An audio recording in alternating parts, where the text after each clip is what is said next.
Assalamualaikum warahmatullahi wabarakatuh. Sebelumnya saya izin memperkenalkan diri terlebih dahulu. Nama saya Dila Ayudya dan rekan saya bernama. Sultan Hamengkupanji. Di sini saya dan Sultan ingin menjelaskan tentang studi kasus PT Jamu Cap Nyonya Menir.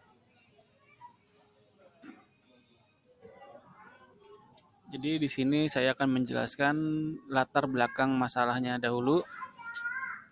Perusahaan berasal dari nama pendirinya, yaitu Nyonya Menir, terlahir bernama Lau Ping Mio pada tahun 1893. Nama itu kemudian menjadi nama dagang jamu cap potret Nyonya Menir yang resmi berdiri pada tahun 1919. Dalam perkembangannya, pabrik jamu ini kemudian menjadi salah satu yang terbesar di Indonesia.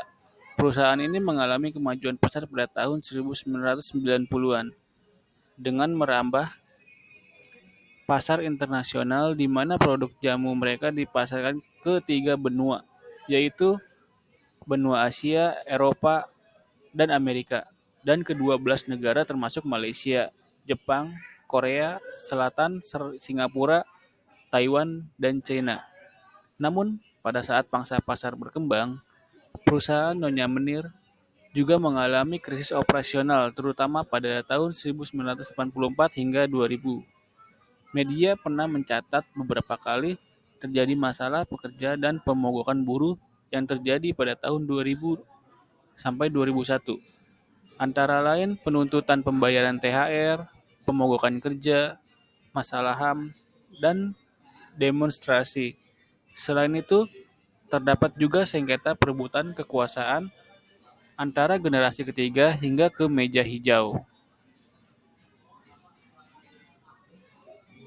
Selanjutnya, operasional perusahaan yang saat itu dipegang oleh kelima cucu Nyonya Menir akhirnya diambil oleh Charles Ong Sairang, salah satu cucu Nyonya Menir yang membeli warisan cucu lainnya untuk mengakhiri perebutan kekuasaan. Sejak perbaikan manajemen di bawah kepemimpinan Charles Sairang, tidak tercatat lagi masalah kepegawaian di perusahaan ini. Hingga akhirnya perusahaan menghadapi perkara hutang terhadap 35 kreditur yang berujung perusahaan dinyatakan pailit.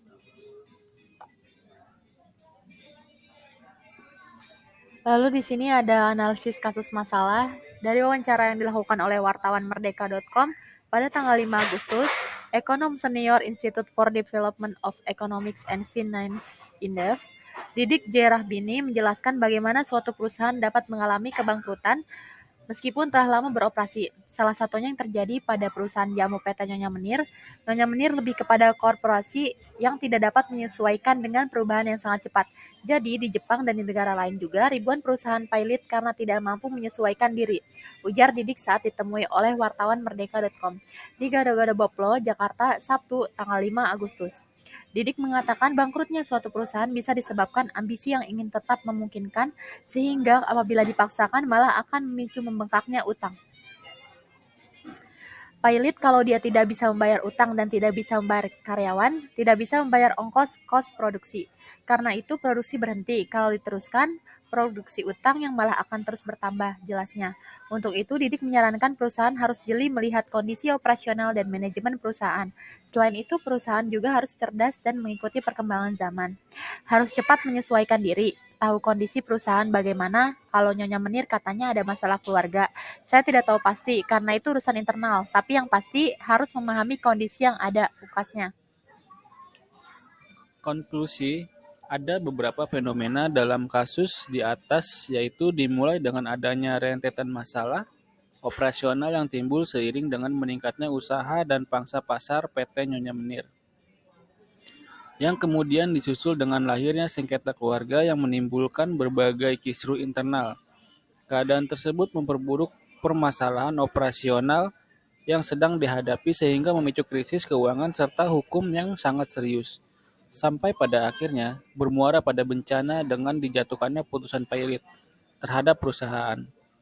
Dari permasalahan yang dialami, tersirat adanya ketidakmampuan generasi ketiga mengelola risiko perusahaan, baik risiko sisi atas atau upset risk good thing that do not happen, maupun risiko sisi bawah, downside risk, bad things that happens, mereka.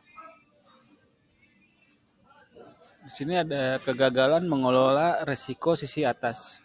Risiko sisi atas adalah ketidakmampuan perusahaan mengeksploitasi hal-hal baik atau kesempatan yang ada untuk penciptaan nilai perusahaan. Dalam hal ini, mereka sebenarnya sudah sempat memperoleh pasar di 3 benua dan 12 negara, tetapi gagal memanfaatkan momentum sehingga tidak ada cerita lebih lanjut apapun dari pengembangan pasar tersebut. Berbagai kemungkinan dapat menjadi penyebab gagalnya perusahaan mengeksploitasi pasar, mulai dari kemungkinan perusahaan gagal memahami dan atau mengadopsi konteks risiko yang berbeda antara pasar mancanegara dengan pasar lokal, sampai pada ketidakmampuan melakukan sinkronasi strategis proses rantai pasokan supply chain dan rantai nilai atau value chains organisasi. Selanjutnya yaitu selain kegagalan mengelola risiko atas tersebut, perusahaan terseret lebih jauh ke dalam situasi banyaknya risiko sisi bawah organisasi yang bahkan sudah berubah menjadi berbagai masalah terhadap kelancaran operasional perusahaan. Akibatnya, energi perusahaan tersedot habis untuk bertindak seperti pemadam kebakaran yang sibuk memadamkan api di sana-sini bila tidak ingin organisasi mereka musnah dimakan api permasalahan. Lalu ada kegagalan mengelola resiko sisi bawah. Risiko sisi bawah adalah ketidakmampuan perusahaan menangani potensi hal-hal buruk yang dihadapinya, sehingga risiko tersebut menjadi masalah yang kemudian menggerus nilai perusahaan. Dalam hal ini, beberapa risiko sisi bawah yang kemudian menjadi masalah kronis organisasi adalah pemogokan kerja, demonstrasi HAM, dan penundaan pembayaran utang perusahaan. Selain menghadapi permasalahan operasional, pertikaian keluarga yang tidak kunjung reda membuat krisis operasional organisasi semakin memburuk. Sebagai akibatnya, permasalahan operasional cenderung terbengkalai atau ditangani pada saat sudah sangat terlambat. Akhir kata, perusahaan gagal bayar tepat waktu atau malapetaka di mana perusahaan dinyatakan pilot yang artinya hidup mereka sebagai perusahaan berakhir. Manajemen risiko dan tata kelola. Permasalahan organisasi timbul bukan semata-mata karena tidak adanya manajemen risiko operasional, tetapi lebih mendasar lagi yaitu tidak adanya tata kelola perusahaan yang baik dan efektif. Ketiadaan tata kelola yang baik menjadi risiko inherent yang sangat besar dan fundamental karena berpengaruh pada semua jenjang pengambilan keputusan dan aksi mulai dari keputusan strategis sampai pada operasional. Keputusan strategis yang tidak GCG kerap mengedepankan bukan kepentingan terbaik organisasi, melainkan kepentingan individu pemegang saham yang berbeda-beda antara pemegang saham satu dengan yang lain. Bahkan bisa saja kepentingan individual mereka bertentangan dengan kepentingan terbaik perusahaan. Ketidaksinkronan hal ini bisa menjadi risiko strategis yang akan berdampak jangka panjang bagi kelanjutan organisasi. Di tingkat operasional, keputusan yang tidak GCG kerap menghasilkan arahan yang tidak konsisten dan bahkan menimbulkan kebingungan dalam eksekusi. Dengan banyaknya unsur keluarga dan dalam perusahaan, dan dengan adanya ketidaktegasan pembagian peran dan tanggung jawab anggota keluarga yang terlibat, terjadi kekarutan dalam proses bisnis operasional mulai dari proses produksi, distribusi, dan penjualan perusahaan. Lalu di sini ada penanganan yang terlambat. Akibat dari tidak tertanganinya risiko strategis dan operasional di atas, timbul berbagai masalah, baik permasalahan sidang pertikaian antar keluarga maupun permasalahan operasional yang berlarut-larut. Permasalahan yang semakin mendalam telah mendorong salah seorang cucu Nyonya Menir akhirnya mengambil langkah perbaikan untuk menyelesaikan pertikaian keluarga. Tetapi hal tersebut sudah terlambat karena risiko dan permasalahan yang terjadi sudah melebihi kemampuan dan kapasitas perusahaan yang akhirnya menurunkan kapabilitas perusahaan untuk tetap dapat menciptakan dan atau mempertahankan nilai mereka. Akhir cerita, risiko yang kemudian menjadi masalah bagi PT Nyonya Menir berubah menjadi krisis dan akhirnya bencana yang mengakhiri sejarah keberadaan mereka.